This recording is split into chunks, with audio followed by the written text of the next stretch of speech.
Good afternoon, I'm Jess De Los Santos. This is One News Now.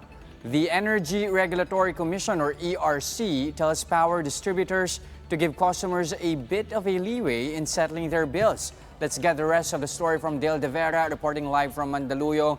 Dale, what's the new guideline here? Just the Energy Regulatory Commission has released a new set of guidelines ordering distribution utilities to allow customers or consumers to pay their electricity bills in installment depending on their consumption.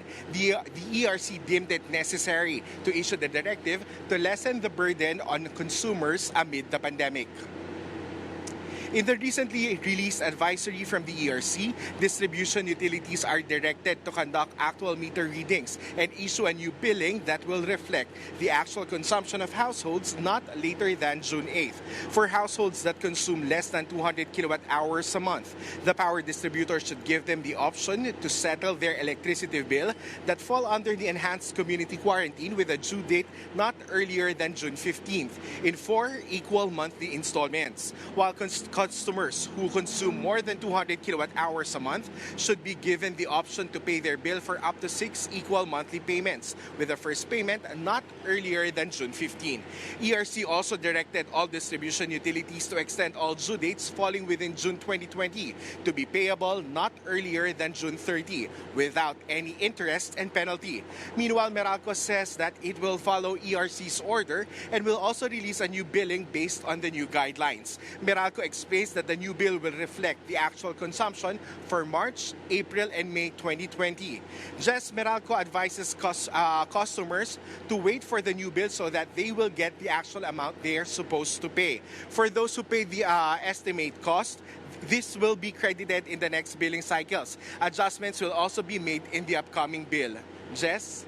Okay, Dale, let's clarify first this option to have a staggered payment in paying our electricity bills. Is this automatic or is this optional for consumers? If it's optional, then how can they signify their interest that they're willing to pay it in full, or they would rather have it paid in installment?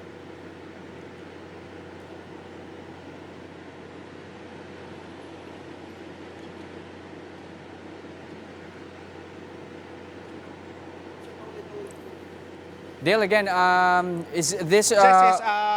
Yung directive na ito ng ERC, kino-cover niya yung buong lahat ng power distribution utilities, including all electric cooperatives. Kumbaga, lahat ng sumailalim sa enhanced community quarantine ay covered nitong bagong guidelines ng ERC. Jess? Okay, at the same time, may sinasabi ba yung directive na bawal mag-disconnect yung mga kumpanya ng kuryente during the pandemic? Or we all know that Meralco has already announced that, nagsabi na sila, hindi sila magpuputol ng kuryente during the pandemic.